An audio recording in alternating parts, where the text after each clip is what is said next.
Hello friends, welcome back to my new video. આજે છે શ્રાવણ મહિનાનો સોમવાર, તો શ્રાવણ મહિનાના સોમવારની તમને ખૂબ ખૂબ શુભકામનાઓ.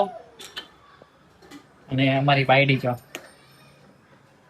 આ છે અમારી ઘરવાળી, જે કંઈક બનાવી રહી છે. શું બનાવો છો? હે?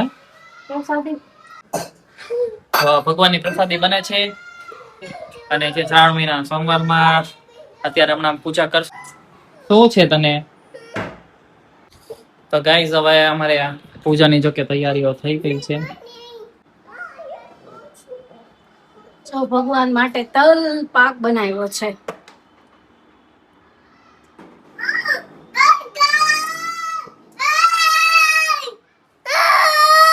આવી જા, તું આવી જા. એને પકડાય ધ્યાનભાઈ ને નીચું પડે, એને સ્ટોલ આપી દઈએ આપણે. બોલો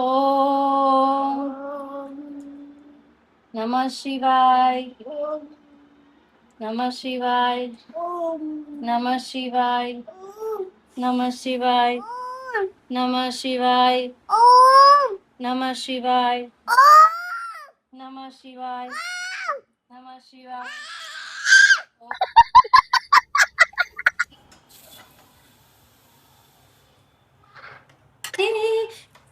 એમ નો કરાય ધ્યાન ભગવાન ને. બોલ તો ખરા કાનું. ઓમ નમઃ શિવાય, નમઃ શિવાય, ઓમ નમઃ શિવાય.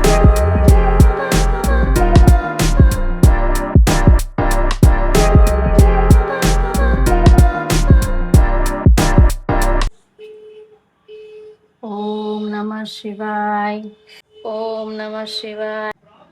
ઓમ અને 2 પોઈન્ટ કર્યા છે બિલીપત્ર ઉપર. અને હવે અમારી પૂજા જો સંપૂર્ણ થઈ ગઈ છે અને બિલીપત્ર ચડાવી દીધું છે. તો ગાઈસ, અમે છે ને પૂજા કરીને પછી આવી રીતે ભગવાનનો શ્રૃંગાર કરી દીધો છે. અને હજી એક શ્રૃંગાર માટે જો આવી રીતે બિલીપત્ર અમે લગાવવાના છીએ. બાકી ભગવાનને જો અમે આવી રીતે ફૂલ ચડાવી દીધા છે, માતાજીને ચડાવ્યા છે. અને થયા પછી જો અમારે ધ્યાનભાઈ જો સુતા સુતા ટીવી કરે છે. એના બસ તારક મહેતા જો થોડી ભાઈ ઉડે છે, ક્લિયર ઉડે છે. એમાં ધ્યાનભાઈ અહીંયા સુતા સુતા ઉડે છે. તો પૂરું કરી અને અમે પછી હવે જાશું રાખડીની ખરીદી કરવા, કારણ કે ભૂમિને રાખડી લેવી છે, એના ભાઈને મોકલવાની છે. ગયા વર્ષે અમે રાખડી લેવા ગયા હતા, પણ થોડાક લેટ થઈ ગયા હતા રાખડી લેવામાં. પછી એને કુરિયર કરવામાં બહુ પ્રોબ્લેમ આવી ગયો હતો, કેમ કે ટાઈમે કુરિયર નહોતું થઈ શક્યું. ગાઈઝ, હું પણ આજે સોમવાર રહ્યો છું, કારણ કે હું લગભગ પહેલા જો કે હું આખો મહિનો રહેતો મારા ફેમિલી મેમ્બરમાં, બધાને ખબર છે. એ પછી મેં ઘણા ટાઈમથી મતલબ ઉપવાસ કરવાનું જ બંધ કરી દીધું, કે હું હવે ભૂખ્યો નથી રહી શકતો. એટલે ઘણા ટાઈમથી મેં ઉપવાસ કરવાનો જ બંધ કરી દીધો છું. પણ આજે ઘણા ટાઈમથી વિચાર તો કરતો હતો કે ક્યારેક ઉપવાસ કરવા જોઈએ, તો કે શરીર ઉપર થોડુંક ધ્યાન રહેવું જોઈએ. કારણ કે ઉપવાસ કરવાથી આપણા શરીર ઉપર થોડોક બેનિફિટ થાય છે. એવું નથી કે ઉપવાસ ખાલી ભગવાનને આરાધના કરવા માટે જ રહીએ કે. અને જોવો, અમારી આ પૂજાનું જે હતું બધું કમ્પ્લીટ થઈ ગઈ છે, શ્રૃંગાર. એટલે હવે ભગવાનને ભોગ ચડાવશું. ભગવાનને ભોગ કરશું પહેલા ભગવાન.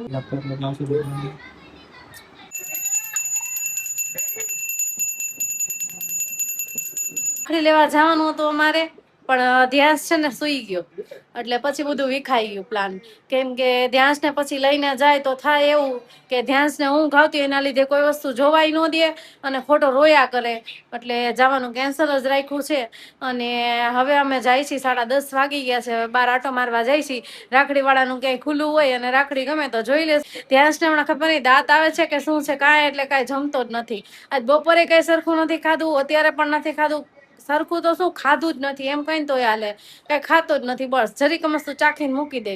હવે તાવે આવી ગયો તો, અને મને એમ છે એનો તાવ આવી ગયો છે ને દાંત આવે છે. એટલે જો હવે જાગી ગયો છે ધ્યાન, તો તમને બતાવી દઉં. હવે ધ્યાન જાગી ગયો એટલે હવે અમે બહાર જાય છીએ.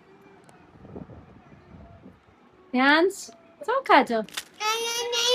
શું નહીં નહીં નહીં એવું ખાસ?